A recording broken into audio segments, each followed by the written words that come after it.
नमस्कार मित्रों, मैं हूं मुकेश कुमार परमार और एक बार पुनः गौरव ज्ञान धारा की एक शाखा ओपीडी अर्थात ऑब्जेक्टिव प्रश्न धारा के इस ऑनलाइन प्लेटफॉर्म पर आपका हार्दिक स्वागत अभिनंदन। जैसा कि थंबनेल के अकॉर्डिंग आपको यहाँ से जानकारी हो रही होगी कि आज हम जो एक नए प्रकरण की ओर अग्रसर होने जा रहे हैं जिसका नाम है वाक्य शुद्धि। हमने अंतिम कक्षा में शब्द शुद्धि प्रकरण को यहाँ पर डिटेल से जितने भी शब्द जो परीक्षा उपयोगी रहने वाले हैं उन सभी शब्दों को यहाँ पर देखने का प्रयास किया। उम्मीद है मित्रों कि आपके लिए वो अभ्यास के लिए बहुत ही बेहतरीन साबित हो रहे होंगे।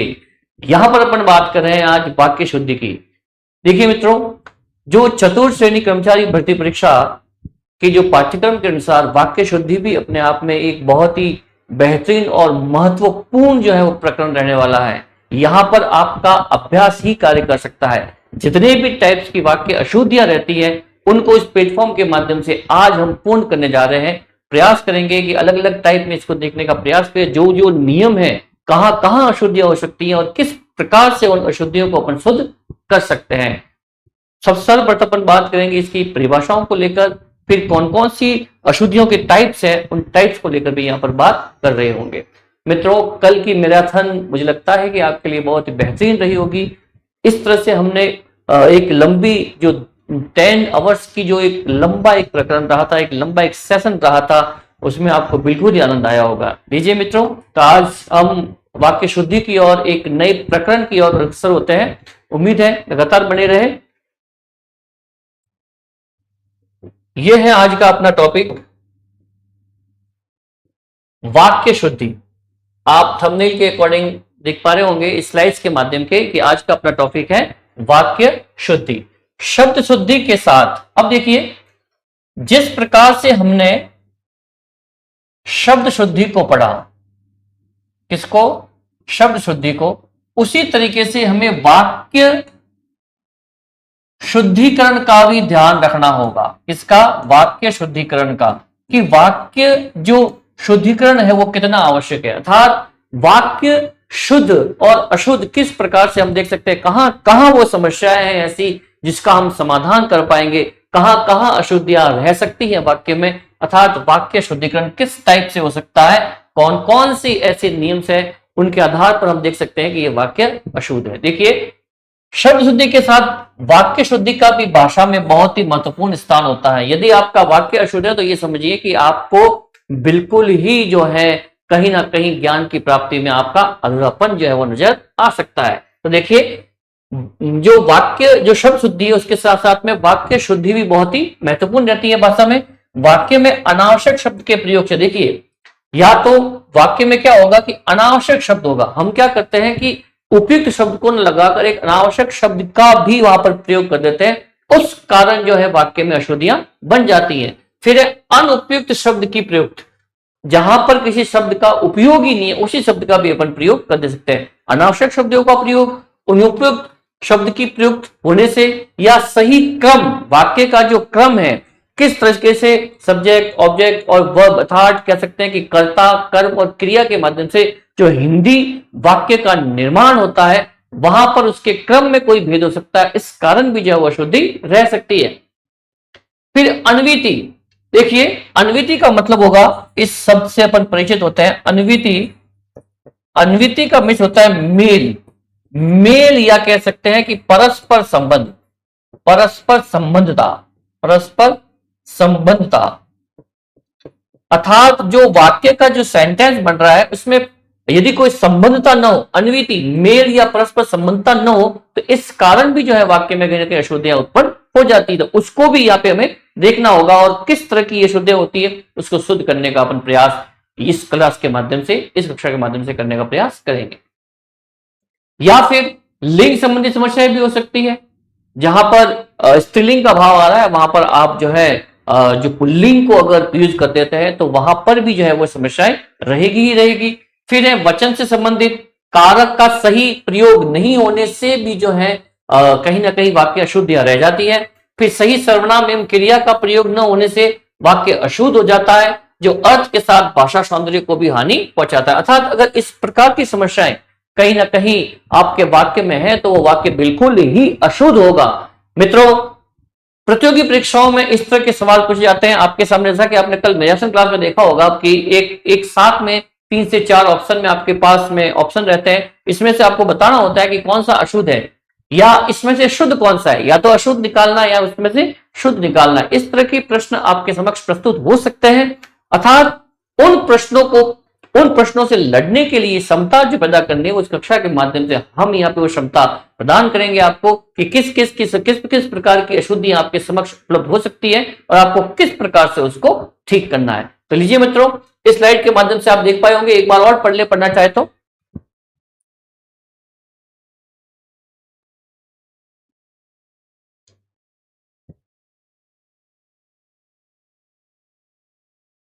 लीजिए मित्रों, फिर आगे चलते हैं। अब इसके प्रकारों को लेकर कि कहां कहां जो है वाक्य अशुद्ध हो सकती है। इसमें मैंने आपको बताया कि अनावश्यक शब्दों का प्रयोग है, अनुपयुक्त शब्दों की प्रयुक्त है, सही क्रम ना होना, अनविधि के होने से, लिंग वचन कारक का सही प्रयोग नहीं होने से भी जो है, सही सर्वनाम नहीं होने से भी यहाँ पर समस्या पैदा हो सकती है।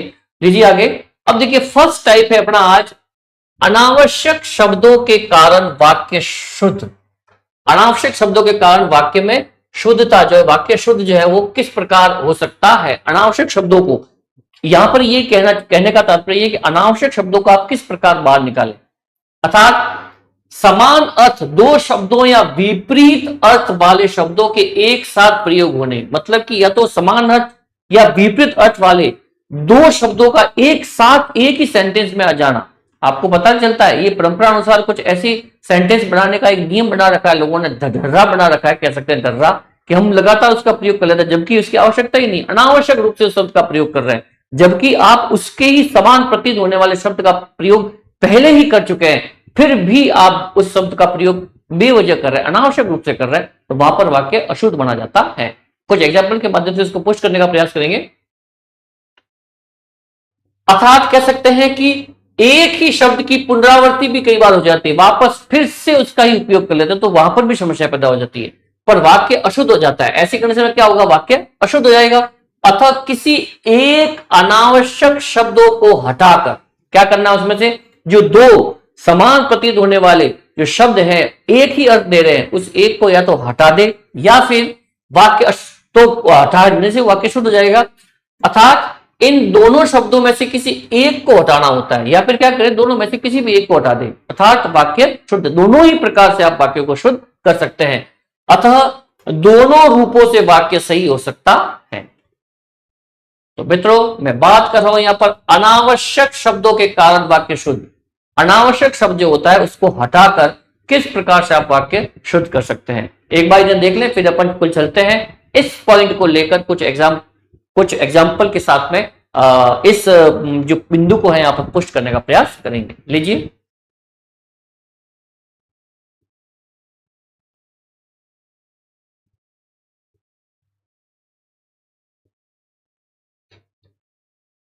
नेक्स्ट। अब आपके सामने है अशुद्ध वाक्य, हम इन्हें शुद्ध करने का प्रयास करेंगे।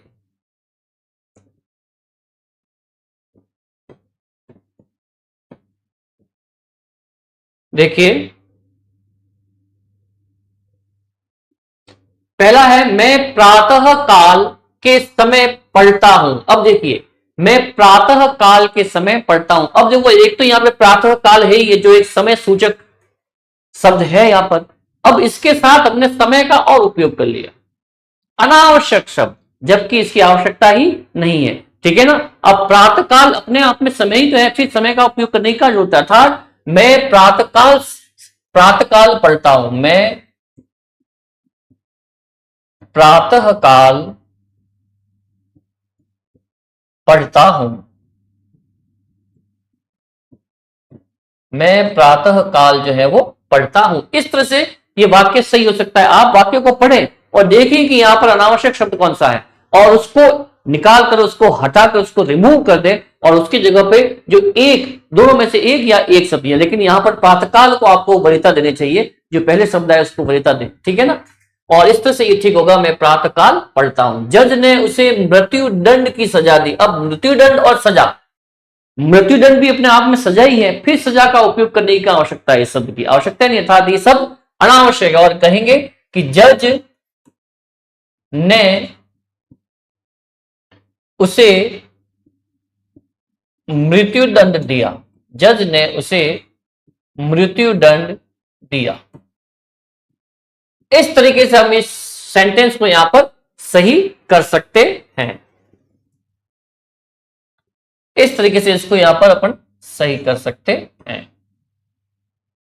ओके, जज ने उसे मृत्यु दंड दिया। फिर है इसके बाद फिर क्या हुआ। अब देखिए इसके बाद फिर क्या हुआ, अब बाद भी आ रहा है और फिर भी आ रहा है। तो अपन क्या करेंगे, एक को हटा देंगे और कहेंगे इसके बाद क्या हुआ, सीधा सा इसके बाद क्या हुआ, इसके बाद क्या हुआ। इस तरीके से हम इसको सही कर सकते हैं। इसके बाद क्या हुआ फिर हटा देंगे, तब ये वाक्य जो है वो शुद्ध हो जाएगा। ध्यान रखना ये प्रतियोगी परीक्षा में बिल्कुल पूछे जाएंगे आपके सामने। अशुद्ध वाक्य को चाटिए, शुद्ध वाक्य को चाटिए, आपके सामने चार ऑप्शन होंगे और चारों में से आपको किसी एक, तीन जो है वो एक समान है, या तो शुद्ध है या अशुद्ध है। उसमें जो भी आपको प्रश्न की प्रकृति के अकॉर्डिंग जाए उसको निकालकर आपको सही आंसर तक पहुंचना है। ठीक है ना, इसी प्रकार के प्रश्न होंगे।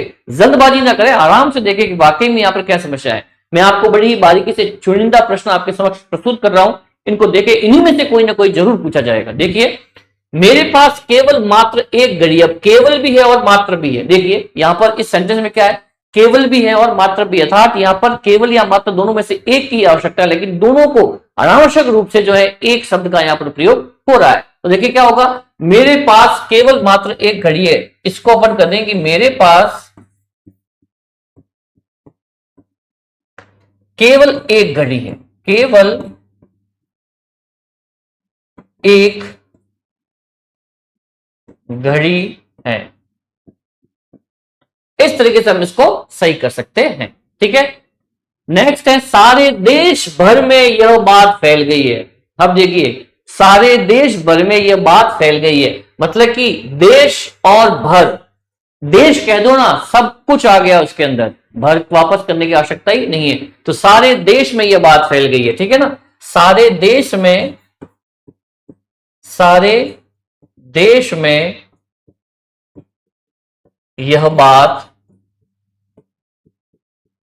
फैल गई, सारे देश में यह बात फैल गई। इस तरीके से आप इसको सही कर सकते हैं। ये शुद्ध वाक्य है, ये शुद्ध है, अशुद्धों को सही शुद्ध जो है इस प्रकार से अपन कर सकते हैं। वह सचिवालय कार्यालय में लिपिक है। अब देखो सचिवालय अपने आप में एक कार्यालय है, तो इसको वापस से कार्यालय लिखने की क्या आवश्यकता है, आवश्यकता ही नहीं है, अर्थात ये अनावश्यक शब्द है। वह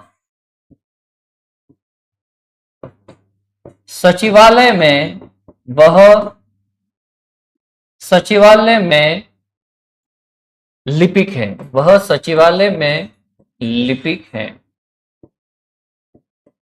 इस तरीके से हम इसको सही कर सकते हैं। फिर देखिए विंध्याचल पर्वत हिमालय से प्राचीन है। अब विंध्याचल और पर्वत दोनों ही एक है। विंध्याचल और पर्वत, अंचल भी पर्वत को कहते हैं और पर्वत को भी पर्वत, पर्वत को भी अंचल कहते हैं। तो यहां पर ये पर्वत शब्द जो है वो बिल्कुल जो है यहां पर अनावश्यक रूप से प्रयोग हुआ है। तो विंध्याचल हिमालय से प्राचीन है, सीधा क्या कहेंगे, विंध्याचल, विंध्याचल हिमालय से प्राचीन है, हिमालय से प्राचीन है। फिर है नौजवान युवक युवतियों को आगे आना चाहिए। अब देखो नौजवान और लिख दिया और युवक युवतियां और लिख दिया। अब युवक युवतियां तो नौजवान ही तो है, इनको वापस स्पेशली युवक युवतियां लिखने की क्या आवश्यकता है, या तो युवक युवतियां लिख दे या नौजवान लिख दे। तो भाई अपन यहां पर लिखते हैं नौजवान,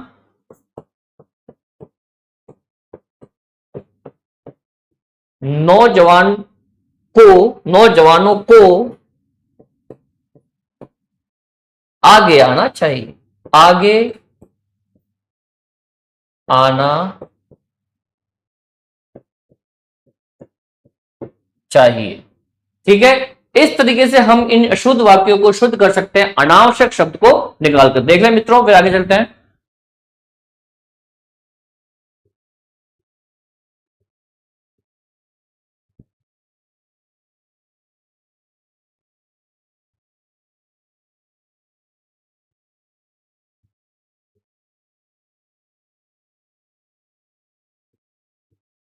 आशा है मित्र समझ में आया होगा। इसकी शॉट ले लिया करें इसका।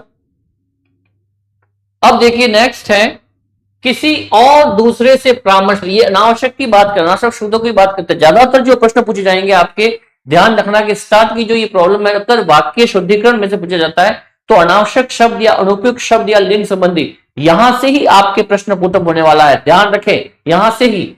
इसलिए मैं अधिकतम वही वही एग्जाम्पल्स आपके समक्ष प्रस्तुत कर रहा हूं जो आने लायक है, ठीक है ना, क्योंकि आपकी भर्ती परीक्षा का जो स्तर है इसके अकॉर्डिंग ही है। और अगर वाक्य शुद्धिकरण पूछा जाता है तो इन्हीं 2-3 टॉपिकों में से ज्यादातर पूछने के चांसेस मुझे लग रहे हैं, जैसा कि मेरा अनुभव है उसके अकॉर्डिंग।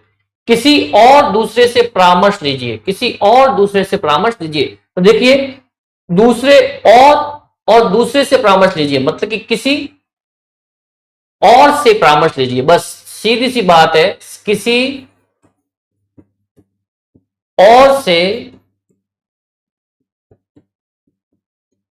परामर्श लीजिए, किसी और से परामर्श लीजिए।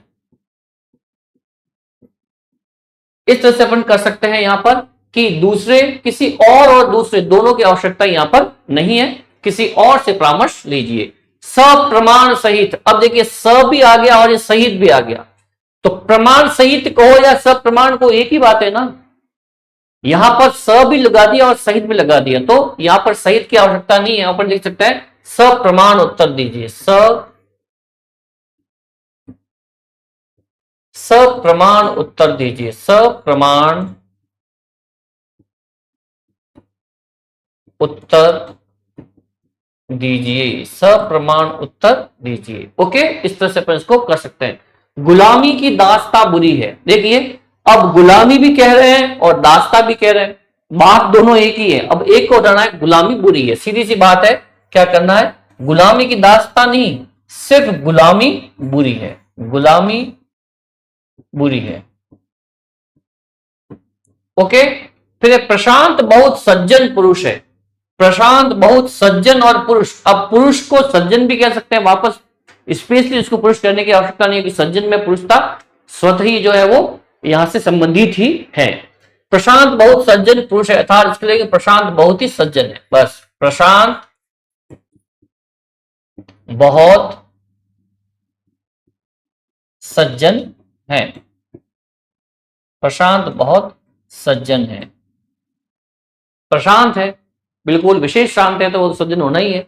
शायद आज वर्षा अवश्य आएगी, देखो शायद आज वर्षा अवश्य आएगी। अब शायद आज वर्षा अवश्य आएगी, इसमें अवश्य की आवश्यकता ही नहीं है, शायद आज वर्षा आएगी, ठीक है ना, ये अपन लिख सकते हैं। शायद आज वर्षा आएगी, शायद आज वर्षा आएगी, बस या तो अवश्य आएगा या शायद आएगा, दोनों में से एक चीज होगी। शायद कह रहे हो और अवश्य भी कह रहे हो तो दोनों बातें एक जैसी नहीं होती है। शायद आज वर्षा आएगी, शायद वह जरूर उत्तीर्ण हो जाएगा। अब शायद भी लिख रहे हो और जरूर भी लिख रहे हो, दोनों एक चीज है, तो यहां पर आप लिख दे वह जरूर उत्तीर्ण हो जाएगा, शंका नहीं करनी, या तो वह जरूर उत्तीर्ण हो जाएगा, हो जाएगा। ओके, फिर देखिए वह गुनगुने गर्म पानी से नहाता। अब गुनगुना तो पानी गर्म ही तो होता है, गुनगुना भी लिख रहे हो गर्म भी लिख रहे हो, तो यहां पर कह सकते हैं अपन वह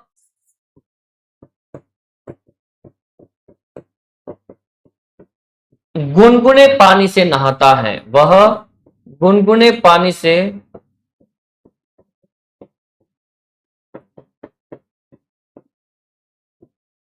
नहाता है, वह गुनगुने पानी से नहाता है। अब देखो गर्म आग लाओ, क्या कह रहा है, अब आग तो गर्म ही होती है, उसको वापस से गर्म करने की आवश्यकता है, तो यहां पर लिख सकते हैं सिर्फ आग लाओ। क्या कहेंगे, आग लाओ, आग लाओ, ठीक है। तुम सबसे सुंदरतम हो, अब सुंदर और तम, सबसे भी कह दिया और तम भी कह दिया, अर्थात हम कह सकते हैं कि तुम सबसे सुंदर हो, तुम सबसे सुंदर हो।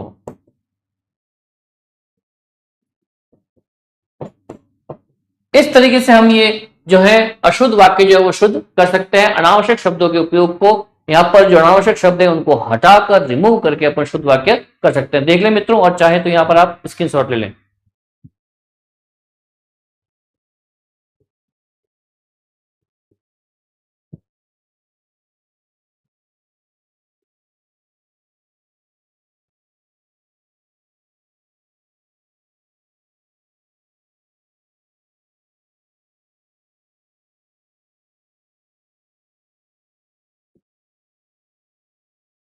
लीजिए मित्रों, आगे चलते हैं। अब फर्स्ट टाइप तो हमने देखा कि अनावश्यक शब्दों का उपयोग के कारण भी वाक्य में अशुद्धि रहती है। किस तरह से आप अनावश्यक जो है शब्दों को हटाकर वाक्य को शुद्ध कर सकते हैं। अब है सेकंड, अनुपयुक्त शब्द, मतलब कि जिस शब्द की उपयोगिता ही नहीं है, उस शब्द के कारण जो वाक्य में अनुपयुक्त शब्द प्रयुक्त हो जाने से भी वाक्य अशुद्ध हो जाता है। जिस शब्द का कोई प्रयोग ही नहीं है, उस शब्द का अगर आप उपयोग कर देते हैं तो उस कारण भी जो है वाक्य अशुद्ध हो जाता है। अतः अनुपयुक्त शब्द हटाकर, देखिए क्या बात करिए, यहां पर अनुपयुक्त शब्द को हटाना है के स्थान पर प्रयुक्त शब्द का प्रयोग करना चाहिए। अब ऐसी कई स्थितियां हैं कि कौन सा शब्द कहां पर उपयोगी बैठता है, वहीं पर उस शब्द का प्रयोग करें। हर शब्द की अपनी एक विशेष स्थिति होती है और वहां पर ही वो शब्द प्रयोग होता है। विशेष अर्थ के लिए एक शब्द जो है वो विशेषता लिए वो होता है, वो वहीं पर जो है वो शब्द का प्रयोग होना चाहिए। ये भाषा की अपनी एक विशेष स्थितियां रहती है। और यहां पर वही बात कही जा रही है कि जो अशुद्ध शब्द है अर्थात जो अनुपयुक्त शब्द है वो वहां से हटाकर उस पर कोई उसका जो उचित शब्द है उसको प्रयोग करके उस अशुद्धि को आप हटा सकते हैं। देखिए यहाँ पर कुछ उदाहरणों के माध्यम से हम इसको शुद्ध करने का प्रयास करते हैं। अनुपयुक्त शब्द पहले था अनावश्यक शब्द, यहां पर है अनुपयुक्त शब्द। तो अशुद्ध वाक्य है ये कुछ, इसको अपन शुद्ध करने का प्रयास करते हैं और एग्जाम्पलों के हिसाब से इस पॉइंट को यहां पर पुष्ट करने का प्रयास करते हैं। सीता राम की स्त्री थी। अब देखिए स्त्री तो है ही है ना, लेकिन सीता राम की क्या है, स्त्री नहीं है, वो तो पत्नी है। क्या है, पत्नी। अर्थात सीता राम की क्या थी, पत्नी थी। ओके, इस तरह से इसको अपन सही कर सकते हैं। अब ये जो है ये अनुपयुक्त शब्द है और इसको हटाकर अपने उपयुक्त शब्द यहां पर लगाया। इस तरीके से आपको वहां पर भी ध्यान रखना है कि किस तरीके से अनुपयुक्त शब्द को लेकर भी अशुद्ध वाक्य आपके समक्ष प्रस्तुत हो सकते हैं, किस तरीके से वहां पर आपको सही शब्द ढूंढना है और उत्तर तक पहुंचाना है। रात भर गधे भौंकते, तो गधे तो भौंकते थोड़ी है, गधे तो रेंगते हैं। अर्थात रात भर कुत्ते भौंकते रहे, रात भर कुत्ते भौंकते रहे। ओके, फिर है कोहिनूर एक अमूल्य हीरा है। अब देखो कोहिनूर एक अमूल्य हीरा है। अमूल्य उसे कहते हैं जिसका कोई मोल ही ना हो, लेकिन कोहिनूर का तो मोल होता है। हाँ, ये कह सकते हैं वो बेशकीमती है, ये कह सकते हैं वो बहुमूल्य है। अमूल्य है, अमूल्य तो ऐसी चीज होगी जिसका कोई मूल्य आका ही नहीं जा सकता, लेकिन कोहिनूर तो है जो वो कीमती होता है, उसको अपन कीमती कह सकते हैं। अमूल्य नहीं, वो बहुमूल्य है। तो कह सकते हैं यहां पर कोहिनूर एक बहुमूल्य हीरा है। कोहिनूर एक बहुमूल्य हीरा है, एक बहुमूल्य हीरा है। फिर है बंदूक एक शस्त्र है। अब देखिए शस्त्र और अस्त्र, एक तो होता है अस्त्र, एक होता है शस्त्र। इन दोनों में डिफरेंस है। शस्त्र तो हाथ में रखकर, शस्त्र तो फेंक कर, सॉरी, शस्त्र फेंक कर और शस्त्र हाथ में रखकर, ठीक है ना। इस प्रकार से इस शस्त्र का प्रयोग। लेकिन बंदूक क्या होता है, बंदूक की गोलियां छूटती है और आगे जाके चोट करती है, ठीक है ना। अर्थात बंदूक एक शस्त्र नहीं, अर्थात अस्त्र है। बंदूक एक अस्त्र है। क्या है, एक अस्त्र, अस्त्र है।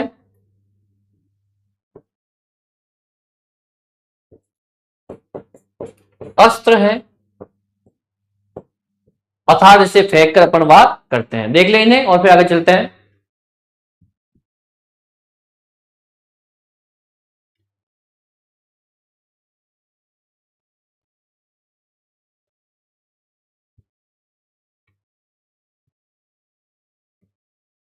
आगे चलते हैं मित्रों और शब्दों को सही करने का प्रयास करते हैं। देखिए, आकाश में तारे चमक रहे हैं। आकाश में तारे चमकते थोड़ी है, टिमटिमाते हैं। क्या कहते हैं? टिमटिमाते हैं। तो यहां पर लिखते हैं आकाश में तारे, आकाश में तारे टिमटिमा रहे हैं। टिमटिमा रहे हैं, ठीक है ना। आकाश में तारे टिमटिमा रहे, चमक नहीं रहे, टिमटिमा रहे हैं। फिर आकाश में झंडा लहरा रहा है। झंडा क्या लहराता है या फहराता है, ठीक है ना। तो झंडा जो है वो हमेशा फहराया जाता है, न कि लहराया जाता है। आकाश में झंडा, आकाश में झंडा फहरा रहा है। क्या कर रहा है? फहरा रहा है। ओके। फिर नेक्स्ट है उसकी भाषा देवनागरी है। अब देवनागरी क्या है? भाषा है या लिपि है? भाषा थोड़ी होगा, लिपि है। अर्थात कहेंगे उसकी लिपि देवनागरी है। उसकी लिपि देवनागरी है। ये सामान्य बातें होती है, लेकिन इनकी जानकारी भी आपको होना पड़ता है। देखो, केवल वाक्य अशुद्धि में आपको सामान्य जानकारी भी होनी चाहिए कि भाषा कौन सी होती है और लिपि कौन सी होती है, ठीक है ना। तो देवनागरी क्या है? स्क्रिप्ट, लिपि है वो। साहित्य व समाज का घोर संबंध होता है। तो साहित्य समाज का घोर संबंध नहीं होता, घनिष्ठ संबंध होता है। क्या होता है? साहित्य और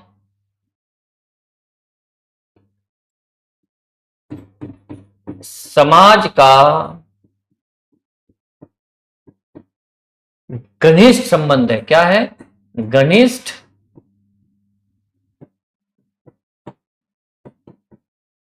संबंध है, ठीक है ना। इस तरीके से अपन इसको समझ सकते हैं। साहित्य और समाज का घनिष्ठ संबंध है। क्या है? घनिष्ठ, घनिष्ठ संबंध है।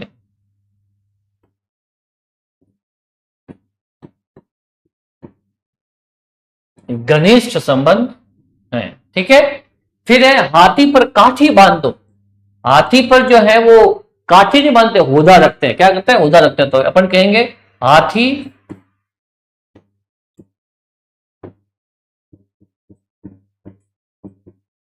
हाथी पर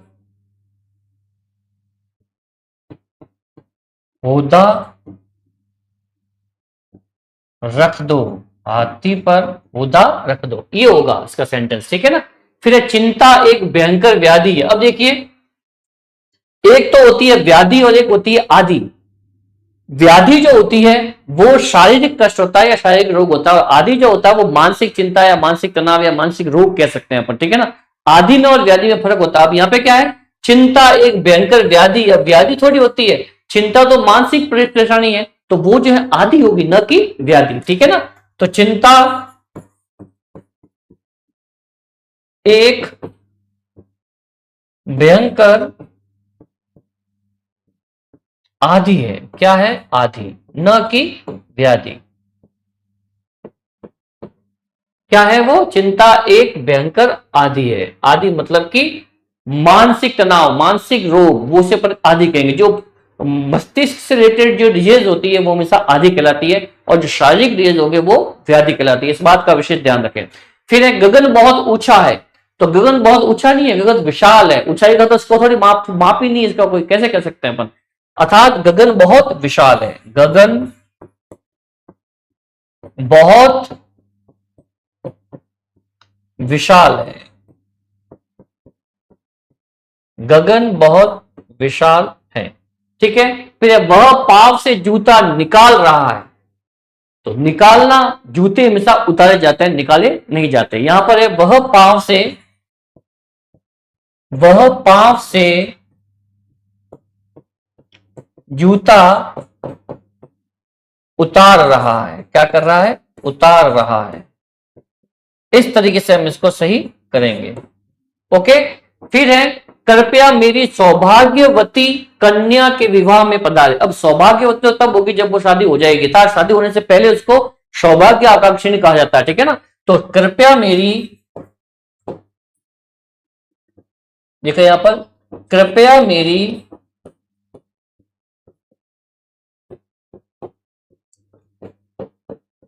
सौभाग्य आकांक्षिनी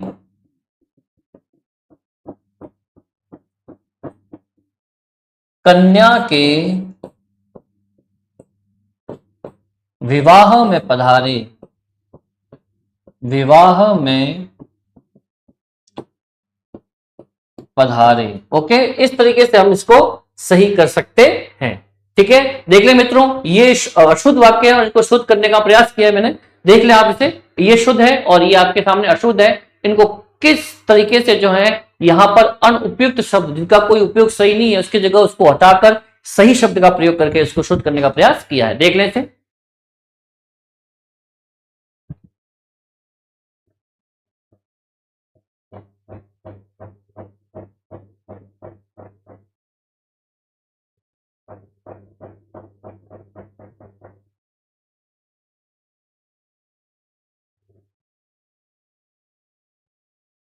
अब देखिए आगे,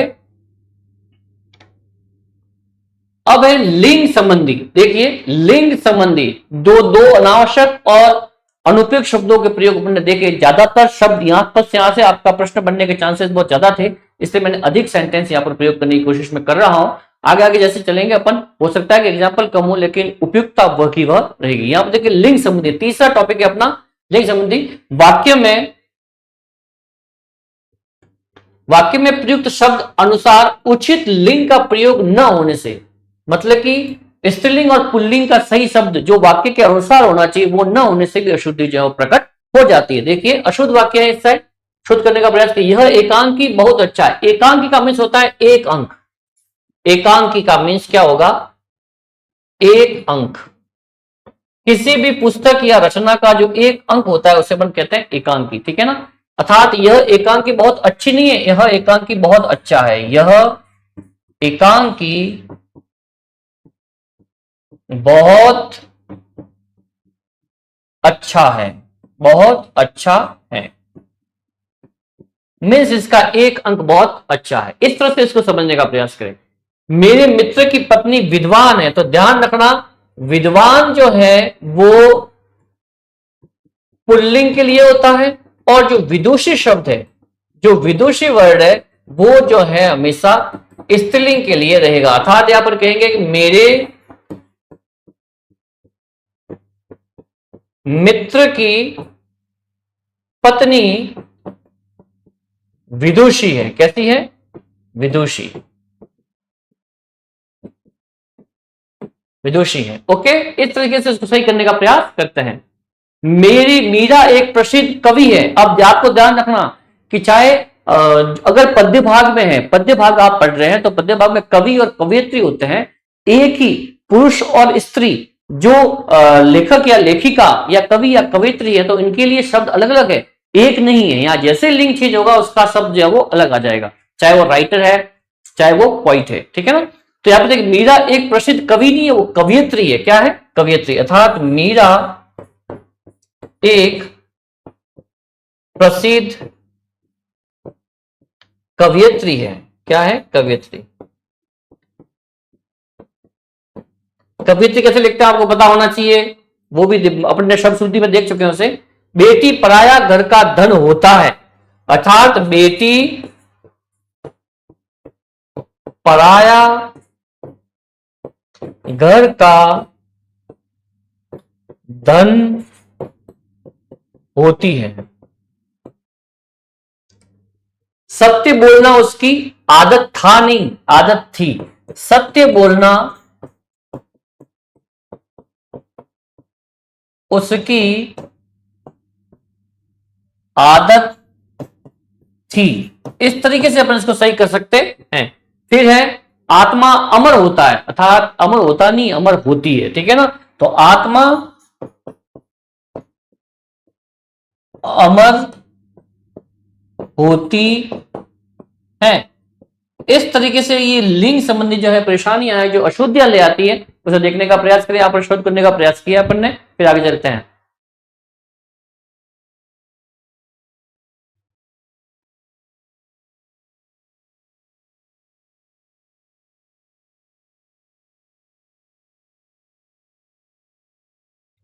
आशा है मित्रों ये बिल्कुल आपको अच्छे से समझ आ रहे होंगे। प्रैक्टिस करें, इनकी बार बार देखने का प्रयास करें ताकि वहां पर किसी भी तरह की कोई भी लिंग संबंधी अनावश्यक या अनुपयुक्त शब्द आपके सामने आए तो आप उसको सही कर सकते हैं। आगे चलते हैं। सेनापति को प्रणाम करनी पड़ती है। अरे सेनापति को प्रणाम करनी पड़ती है, सेनापति को प्रणाम करना पड़ता है। देखिए यहां पर सेनापति को प्रणाम करना पड़ता है। ठीक है, इस तरीके से होगा। ब्रह्मपुत्र असम में बहता है, तो ब्रह्मपुत्र नदी है अर्थात वो बहती है। ठीक है ना, बहता नहीं है। ब्रह्मपुत्र असम में बहती है, असम में बहती है। फिर है वह स्त्री मूर्तिमंत है, अर्थात मूर्तिमंत यहां पर जो है गलत है, वह स्त्री है तो यहां पर शब्द आएगा उसके लिए वह स्त्री नहीं मूर्ति मूर्तिमयी है, मूर्तिमयी करुणा है, मूर्तिमयी करुणा है। इस तरीके से आप इसको सही कर सकते हैं।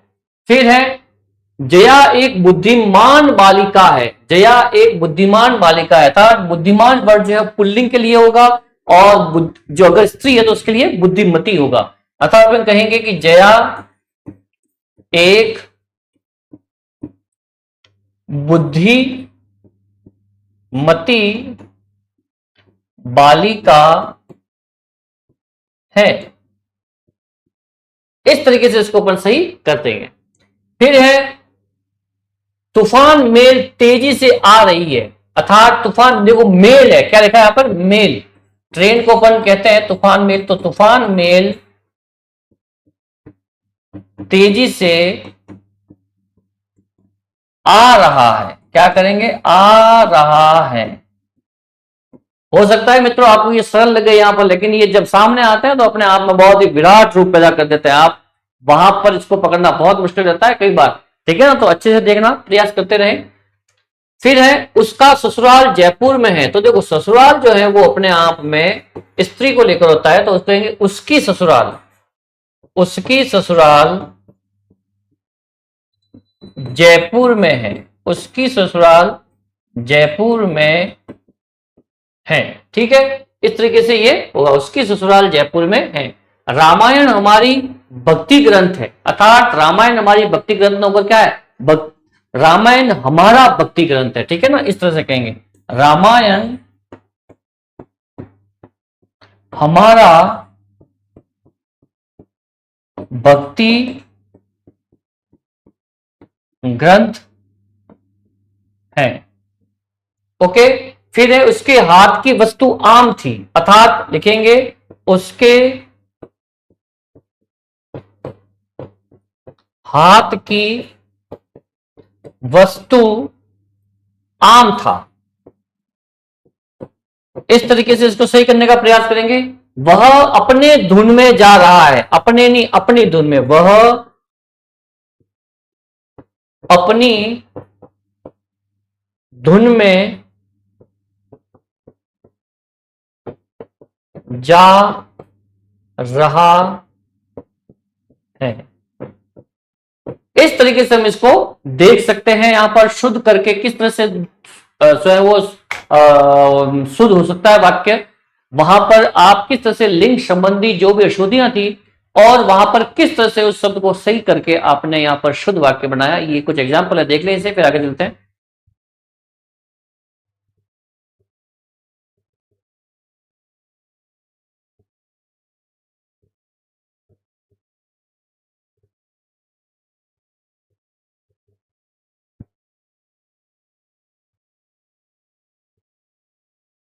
इस तरह से मित्रों आज हमने कुल जो है यहां पर 3 अशुद्ध वाक्य जहां पर अशुद्धियां मिल सकती हैं उनका यहां पर गहन अध्ययन किया और कुछ एग्जाम्पलों के माध्यम से उन नियमों को पुष्ट करने का भी प्रयास किया। उन नियमों के अकॉर्डिंग, मतलब कि जहां जहां जो जो नियम संबंधी अशुद्धियां थी उन अशुद्धियों को किस तरह से आप सही कर सकते हैं, कुछ एग्जाम्पलों के माध्यम से उन जो अशुद्धियों उच्छृंखलता संबंधी जो बातें थी उनको सही करने का प्रयास अपन ने किया। तो मित्रों आगे जो और भी नियम है, कुछ एक क्लास और में अपन जितने भी नियम से, जितने भी एग्जाम जो परीक्षा के दृष्टिकोण से आपके लिए उपयुक्त बन सकते हैं, उन एग्जाम्पलों को लेकर कल मिलते हैं। आज की कक्षा यही संपन्न होती है और मिलते हैं अगली क्लास में। कल तक के लिए नमस्ते, नमस्कार।